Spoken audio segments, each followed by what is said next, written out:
नमस्कार दोस्तों, मैं नीलेश वानखेड़े आप सभी का फिर से एक बार स्वागत करता हूं आपके चहीते यूट्यूब चैनल पर जिसका नाम है नेल्सन एजुकेयर। और आज हम लोग स्टार्ट करने जा रहे हैं हमारे एग्ज़ाम के प्रिपरेशन को कि 2022 में जो एग्ज़ाम होने वाली है उन सभी बच्चों के लिए जो बच्चे आने वाले 2022 में एग्ज़ाम देंगे उन बच्चों के लिए हम लोग स्टार्ट करने जा रहे हैं complete syllabus in Marathi and in Hindi. Hindi और मराठी दोनों लैंग्वेजेस में होंगे, इसलिए कोई टेंशन लेने की ज़रूरत नहीं है। जिन बच्चों को मराठी में थोड़ी दिक्कत आ रही थी उन बच्चों के डिमांड पर हमने स्टार्ट किया है हिंदी में। 2022 में एग्ज़ाम देने वाले बच्चों के लिए हम लोग आज से स्टार्ट करने जा रहे हैं। तो शुरुआत में अगर किसी भी एग्ज़ाम को अगर हमें क्रैक करना है, अगर हमें एग्ज़ाम्स में अच्छे मार्क्स लाने हैं तो हमें उस एग्ज़ाम के पेपर के पैटर्न को समझना होता है। कैसे आएगा हमारा पेपर? काफ़ी ऐसे बच्चे हैं जिन्हें अभी तक पता ही नहीं है कि हमारे 12th का पेपर कैसे आने वाला है। पैराग्राफ आएंगे या नहीं आएंगे, आएंगे तो किस तरह से आएंगे, पोइट्री सेक्शन में क्या पूछा जाएगा, किस तरह के नए क्वेश्चंस होंगे, हमने 10th में जो एग्ज़ाम दी थी क्या उस तरह के क्वेश्चंस होंगे या कुछ अलग क्वेश्चंस होंगे। ये जो नॉवेल सेक्शन होता है वो क्या होगा, क्या नॉवेल सेक्शन में जो क्वेश्चंस होंगे उनके लिए पैराग्राफ्स दिए जाएंगे या नहीं दिए जाएंगे, राइटिंग स्किल में किन किन नई चीज़ों का इंक्लूजन किया गया है। इन सभी सवालों के जवाब आपको आज यहाँ पर मिलेंगे। सबसे पहले देखते हैं कि हमारा जो इंग्लिश का जो सिलेबस है उस इंग्लिश के सिलेबस को 4 सेक्शंस में डिवाइड किया गया है जिसमें पहला सेक्शन है प्रोज सेक्शन, जहाँ पे हमें लेसन्स दिए जाते हैं। जो लेसन्स होते हैं वो प्रोज सेक्शन में होते हैं। सो बच्चों, हमें 8 लेसन्स है जिनमें से 2 लेसन्स रिड्यूस किए गए हैं। 6 ही लेसन्स को प्रिपेयर करना है और जो 2 लेसन्स रिड्यूस हुए हैं उन 2 लेसन्स को हमें 5 और 1.7 इन 2 लेसन्स को रिड्यूस किया गया है। तो सिलेबस में से ये 2 लेसन्स रिड्यूस हुए हैं, इन 2 लेसन्स को हमें नहीं पढ़ना है, ठीक है। और बाकी 6 लेसन्स को हमें पढ़ना है और 6 के 6 लेसन मराठी में ऑलरेडी अवेलेबल है और हिंदी में अवेलेबल होने जा रहे हैं। सो बिल्कुल टेंशन लेने की ज़रूरत नहीं है, ठीक है। प्रोज सेक्शन, उसके बाद आता है बेटा पोइट्री सेक्शन। सो पोइट्री सेक्शन में भी बेटा उसी तरह हमें 8 पोएम्स दी जाती है या दी गई है। उनमें से 2.7 एंड 2.8 इन 2 पोएम्स को रिड्यूस किया गया है। 2.1, 2.2, 2.3, 2.4, 2.5 एंड 2.6 इन 6 पोएम्स को हमें प्रिपेयर करना है और मैं उन सभी पोएम्स को आपको प्रिपेयर करके दूंगा। बस इसके लिए आपको एक ही काम करना है, यूट्यूब चैनल को सब्सक्राइब करना है ताकि हर वीडियो की नोटिफिकेशन आपको मिले। और हाँ, सब्सक्राइब करने के बाद बाजू में दी गई हुई जो बेल आइकॉन है उस बेल आइकॉन को भी क्लिक करें ताकि हर नोटिफिकेशन आपको बिल्कुल एग्जैक्ट टाइम पर मिलती रहे, ठीक है। सो प्रोज सेक्शन, पोएट्री सेक्शन और उसके बाद आता है राइटिंग स्किल का सेक्शन। बेटा इस राइटिंग स्किल के सेक्शन में ये जो राइटिंग स्किल का सेक्शन होता है वो 16 मार्क्स का होगा। उसके क्वेश्चन किस तरह से आएंगे ये हम अभी आगे देखने वाले हैं। और जो नॉवेल सेक्शन होता है वो नॉवेल सेक्शन भी होगा 16 मार्क्स का। तो क्या सर नॉवेल सेक्शन के जो क्वेश्चंस होंगे क्या उनके लिए हमें कोई पैराग्राफ दिया जाता है? बिल्कुल नहीं। नॉवेल सेक्शन के जो भी क्वेश्चंस होंगे उसके लिए कोई भी पैराग्राफ नहीं दिया जाता। आपको you will have to solve all those questions on the basis of your memory. आपको पूरे के पूरे क्वेश्चंस आपके मेमोरी की बेसिस पे या याद करके सॉल्व करने हैं। किस तरह से सॉल्व करने हैं, किस तरह से हम लोग इसे पढ़ेंगे, ये पूरा हम लोग सीखेंगे, कोई टेंशन मत लीजिए। ओके, सो हमें बेटा यहाँ पर 4 सेक्शंस दिए गए हैं। पहला सेक्शन है प्रोज सेक्शन, जहाँ पे लेसन्स होंगे, जहाँ पे हमें 6 लेसन्स को प्रिपेयर करना है। 1.5 और 1.7 को रिड्यूस कर दिया गया है।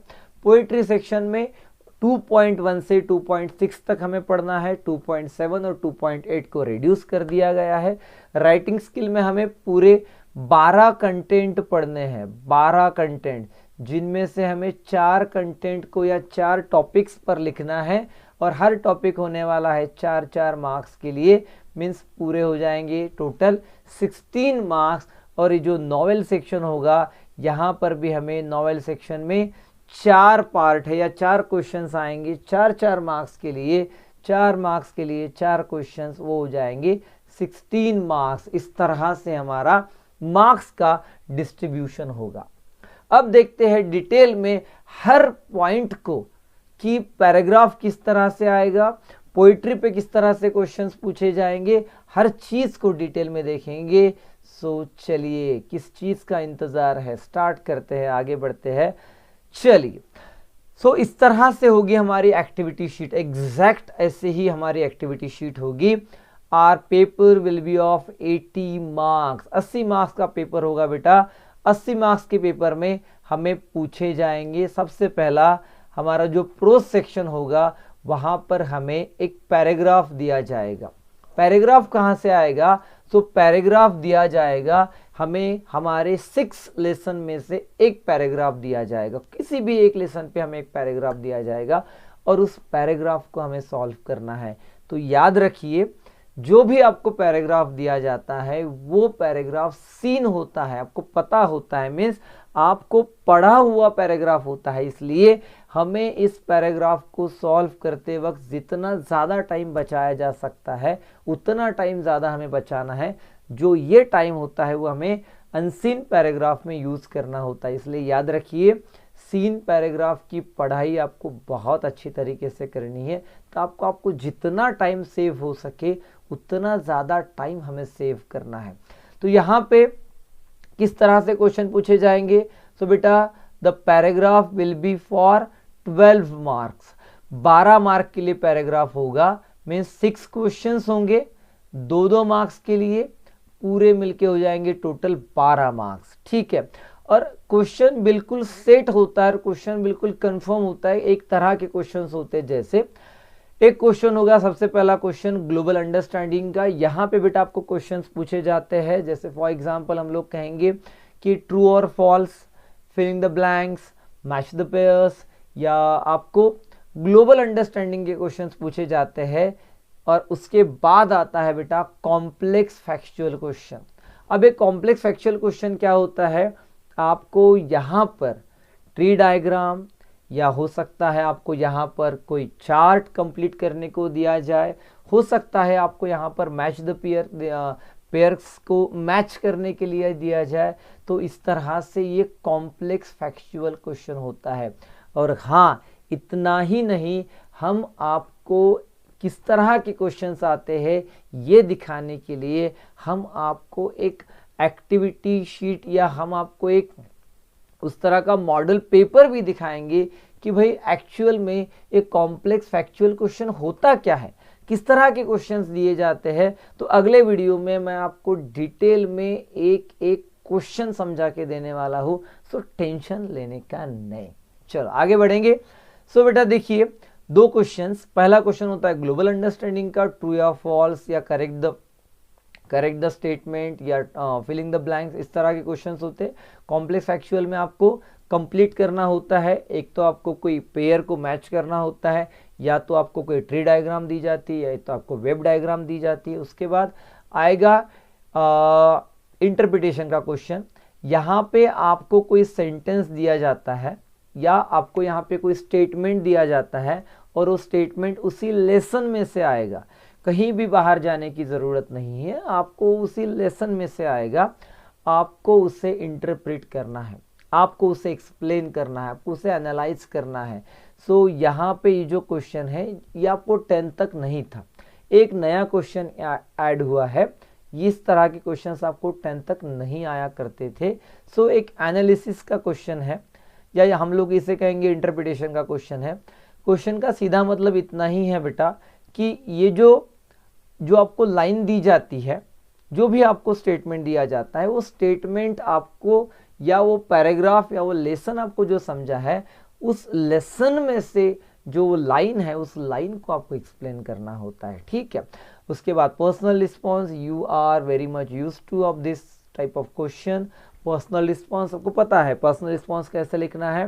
पर्सनल रिस्पॉन्स आपको लिखना है वो जो लेसन आपका हुआ है, आपके दिमाग, आपको जितना लेसन समझा है तो आपके पास उसका एक बैकग्राउंड होता है, आपके पास उसका एक कॉन्टेक्स्ट होता है, तो उस कॉन्टेक्स्ट में या आपको आपके एक्सपीरियंस के बेस्ड पर ये पर्सनल रिस्पॉन्स लिखना होता है।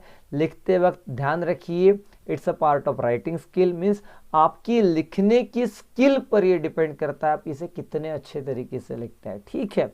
और लैंग्वेज स्टडी, यहाँ पे आपका ग्रामर का क्वेश्चन है जो 2 मार्क्स के लिए होगा, ओके। 2 मार्क्स के लिए आपका ग्रामर पूछा जाएगा।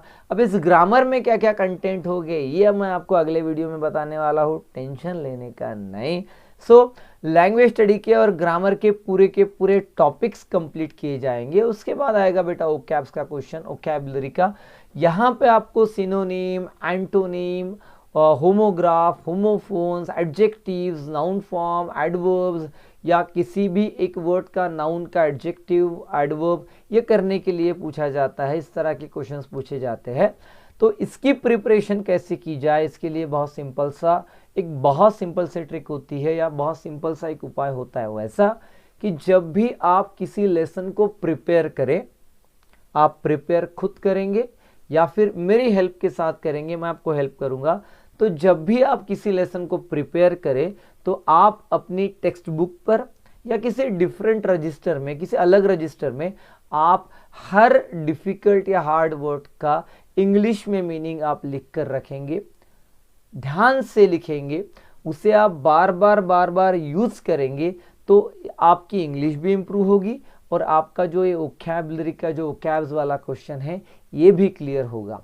इस तरह से आपको इन सारे के सारे 6 के 6 क्वेश्चंस को आपको अटेम्प्ट करना है और 12 में से 12 मार्क्स स्कोर करने हैं, ठीक है। और सेम पैटर्न होता है, जैसे सीन पैराग्राफ का पैटर्न है वैसे ही अनसीन पैराग्राफ का पैटर्न होगा, ठीक है। उसके बाद आता है बेटा क्वेश्चन बी, जो लैंग्वेज स्टडी का क्वेश्चन होगा।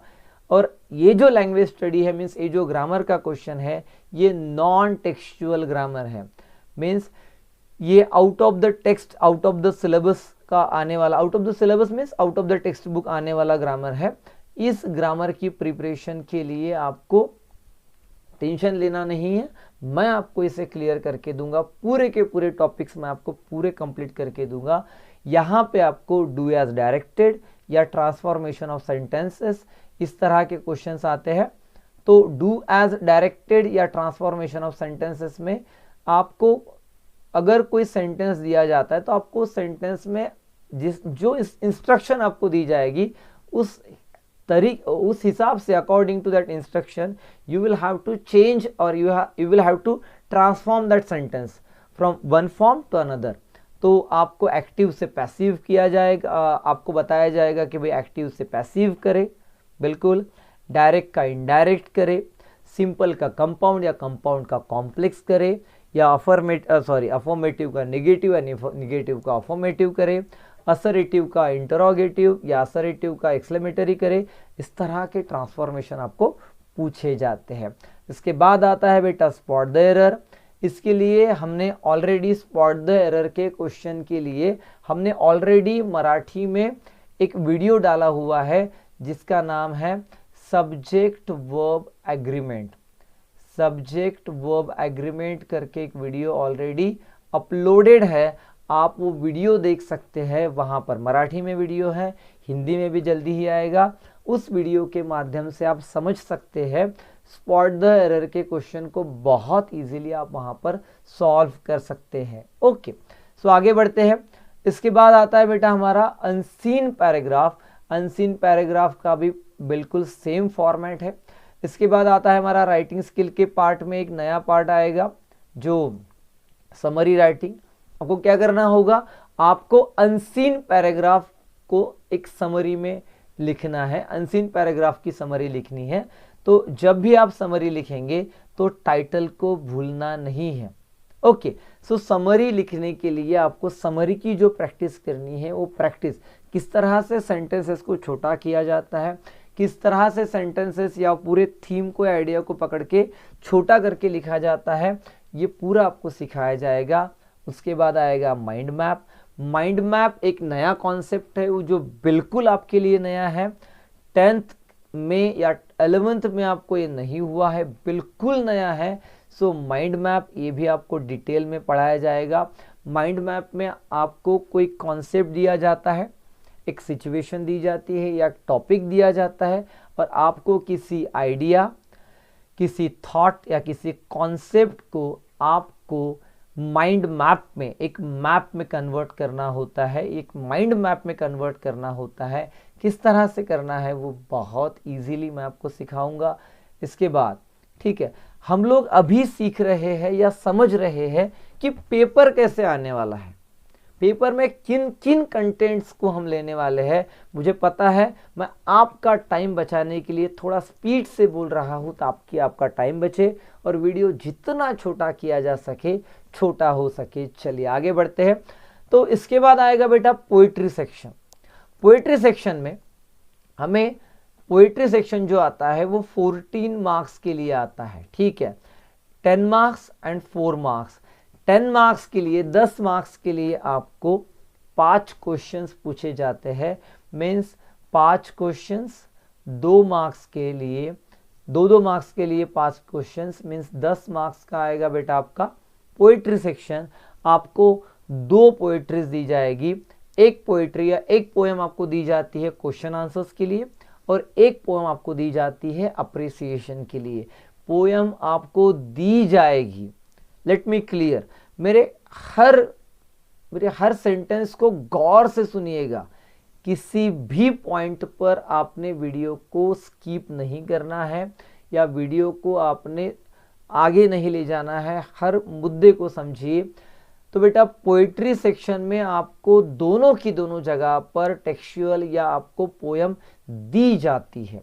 आपको उस पोयम को देखकर या पोयम को समझकर आपको यहाँ पे, और पोयम कहाँ से आएगी, आपके सिलेबस में से आएगी। जो आपको पहले वाली 6 पोएम्स है, बस आपको 2.7 और 2.8 को नहीं करना है, फिर 2.1 से 2.6 तक सभी पोएम्स को आप करेंगे, और उन 6 पोएम्स में से आपको कोई 2 पोएम्स आएगी। ठीक है, वहाँ पर भी आपको सेम क्वेश्चंस है।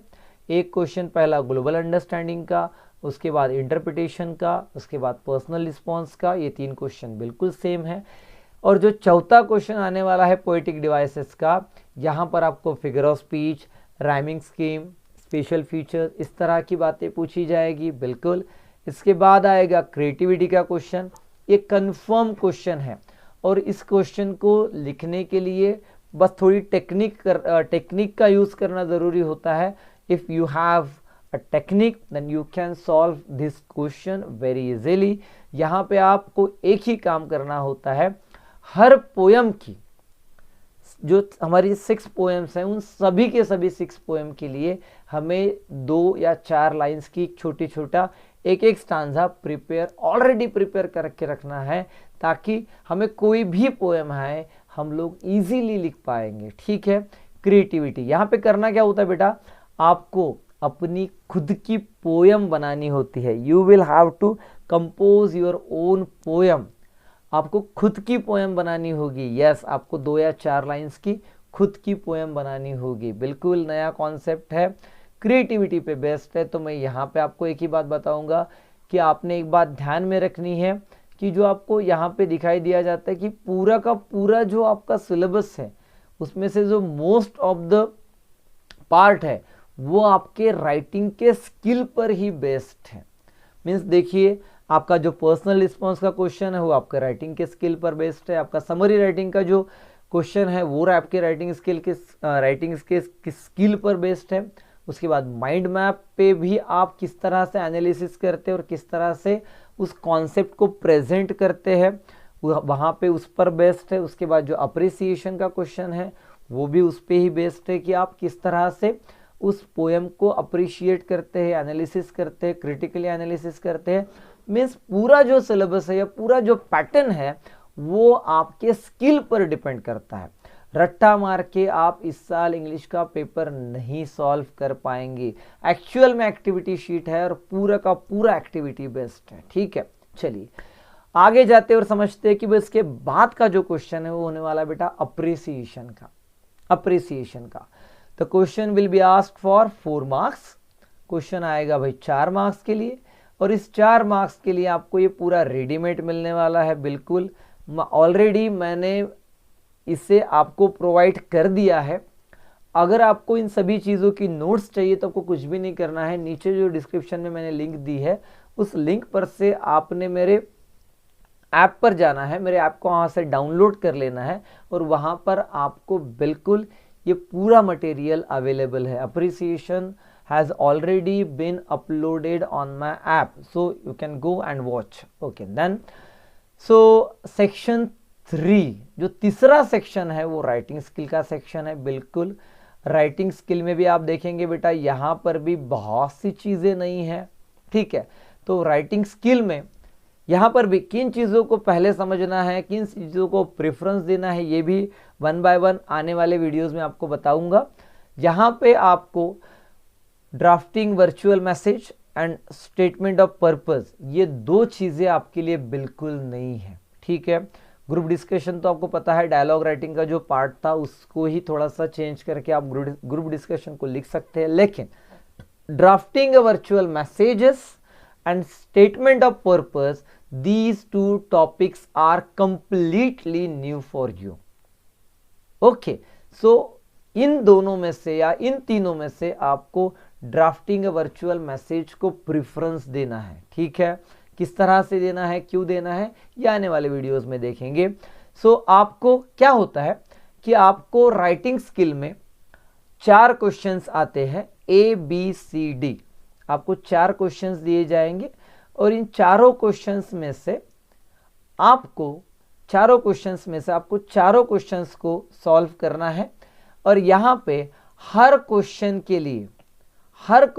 लिए मीन्स ABCD, हर क्वेश्चन के लिए आपको 3 ऑप्शंस दिए जाएंगे और आपको इन तीनों ऑप्शंस में से सिर्फ एक ऑप्शन को जो आपको अच्छा आता है उसी को अटेम्प्ट करना है, उसी को सॉल्व करना है। ठीक है, सो बेटा आपको 12 ऑप्शंस दिए जाएंगे, 12 में से आपको कोई भी 4 अटेम्प्ट करने हैं और हर चारों के लिए हर क्वेश्चन के लिए 4 मार्क्स, मीन्स इस तरह से आपको 16 मार्क्स क्रेडिट किए जाएंगे या 16 मार्क्स आपको स्कोर करने हैं। ठीक है, अब इन टॉपिक्स में अगर आप देखेंगे तो आपको ड्राफ्टिंग वर्चुअल मैसेज नया है लेकिन बहुत इंटरेस्टिंग है और बहुत इजी है, आप इसे प्रेफरेंस दीजिए।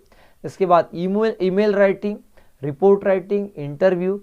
ईमेल आपके लिए नया है लेकिन बिल्कुल जिस तरह से आप लेटर लिखते थे उसमें थोड़ा चेंज करके या थोड़ा इम्प्रूवमेंट करके आपको लिखना है। इसके बाद रिपोर्ट राइटिंग आपको नया नहीं है, आपने इसके पहले रिपोर्ट लिखा है। इंटरव्यू स्किल आपके लिए नया होगा, वो भी हम आपको सिखा देंगे। उसके बाद स्पीच राइटिंग बिल्कुल। देन कंपेयरिंग, बहुत बढ़िया और बहुत एक नया कॉन्सेप्ट आया है कंपेयरिंग, जिसे हम लोग एंकरिंग कहते हैं, वो कंपेयरिंग। एक्सपांशन ऑफ आइडिया, ये भी आपको पता है, आपने 12th में बिल्कुल लिखा होगा एक्सपांशन ऑफ आइडिया। तो आप इन तीनों में से किसी को भी चूज़ कर सकते हैं, लेकिन मैं आपको रिकमेंड करूंगा कि आपने कंपेयरिंग को चूज़ करना है। उसके बाद review, blog writing and appeal.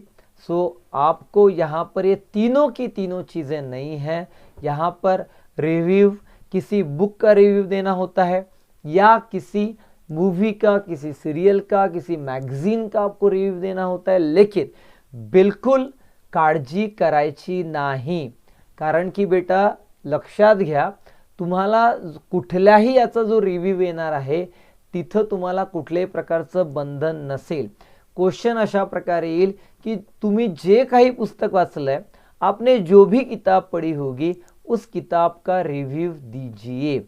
आपको कोई कंपल्शन नहीं होगा कि आप इसी ही किताब का रिव्यू दीजिए या उस किताब का रिव्यू दीजिए, या इस मूवी का दीजिए या उस मूवी का दीजिए, आपको नाम नहीं दिया जाएगा, आपको खुद डिसाइड करना है।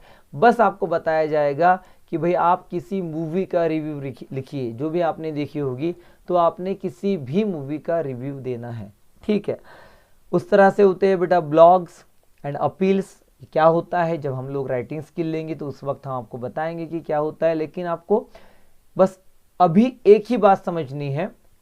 आपको 4 क्वेश्चंस दिए जाएंगे और 4 क्वेश्चंस के लिए, हर क्वेश्चन के लिए आपको 3-3 ऑप्शन दिए जाएंगे और आपको उन तीनों ऑप्शंस में से किसी भी एक ऑप्शन को आपको अटेम्प्ट करना है, ठीक है।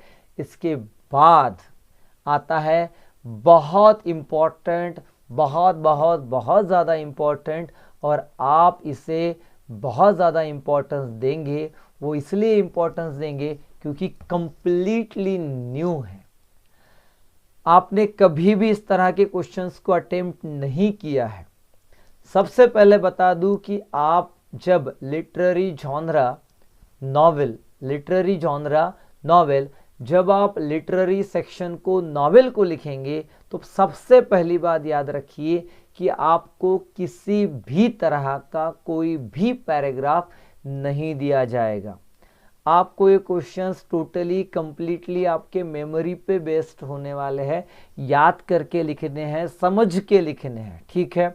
तो क्या होगा, यहाँ पर हमें 4 सेक्शंस है, जहाँ पे ABCD, ठीक है। जो हमारा पहला वाला A सेक्शन होगा वो होगा हिस्ट्री ऑफ नॉवेल पर, ठीक है। All the questions will be strictly asked on 4.1 पे। आपको, अगर आपने टेक्स्ट बुक देखी होगी तो आपको पता चलेगा, आपने ढंग से टेक्स्ट बुक देखनी है, आपको वहाँ पता चलेगा कि 4.1 जो है भाई हमारा हिस्ट्री ऑफ इंग्लिश नॉवेल, जो ऑलरेडी अपलोडेड है मेरे चैनल पर, आप जाके देख सकते हैं। बस वो मराठी में है, अगर आपको हिंदी में चाहिए तो आपको थोड़ा इंतज़ार करना पड़ेगा, बिल्कुल थोड़े ही इंतज़ार के बाद हम वो भी अपलोड कर देंगे, ठीक है।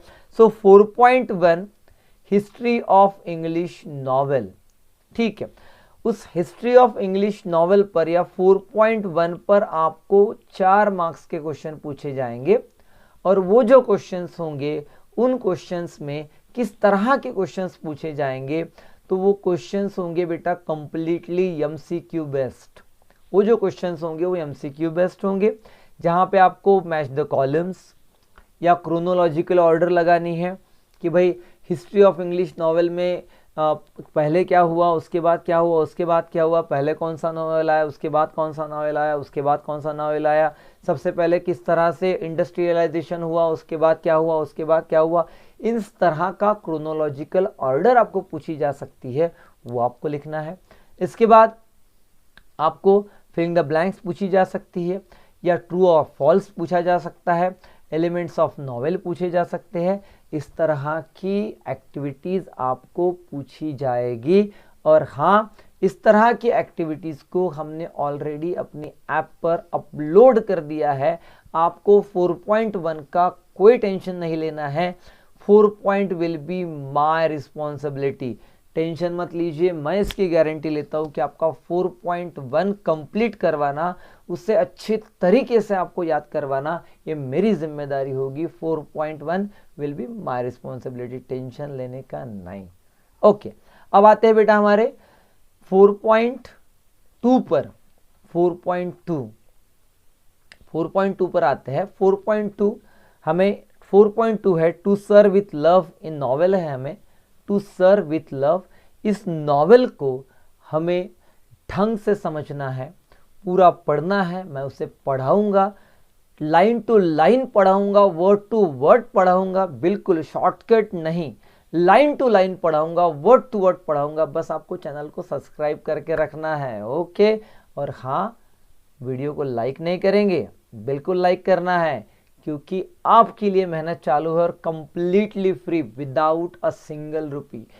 विदाउट अ सिंगल पेनी मैं आपको पढ़ा रहा हूँ, तो बिल्कुल आपको लाइक तो एक लाइक तो बनता है मेरे भाई। सो 4.2 आते हैं बेटा 4.2 पर।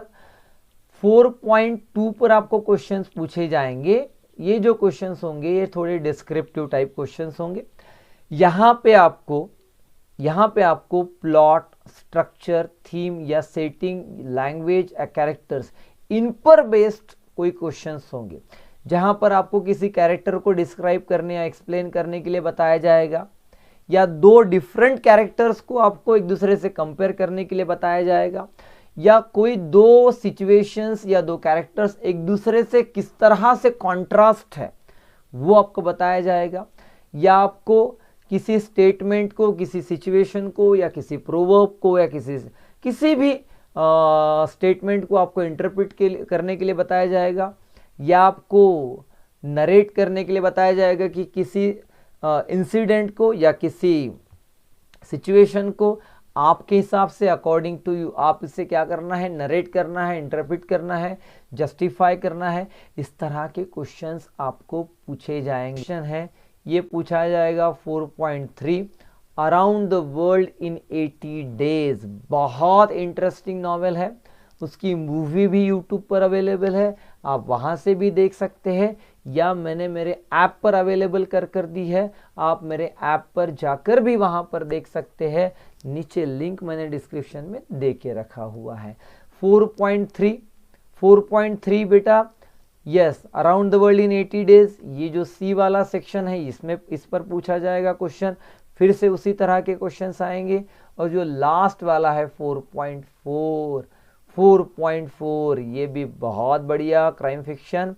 4.4 ये भी आपको जो 4.4 है, ये जो डी वाला है, बिल्कुल स्ट्रिक्टली याद रहे कि जो डी वाला क्वेश्चन है वो आपको पूछा जाएगा 4.4 पे। यस, यहाँ पे आपको शेरलॉक होम्स वाली स्टोरी है। यस, शेरलॉक होम्स वाली स्टोरी, मेरी मॉस्टन वाली स्टोरी, बहुत बढ़िया इन्वेस्टिगेशन वाली स्टोरी है, इन्वेस्टिगेशन वाला नॉवेल है, क्राइम फिक्शन है, ये आपको वहां पर पढ़ना है। 4.4 जो हमारा नॉवेल है, उस नॉवेल पर बेस्ड होने वाली है हमारी ये जो डी एक्टिविटी है। और फिर से एक बार बता दूं कि इन चारों क्वेश्चंस के लिए हमें कोई भी, किसी भी तरह का कोई भी पैराग्राफ नहीं दिया जाएगा। All the questions will be on memory based.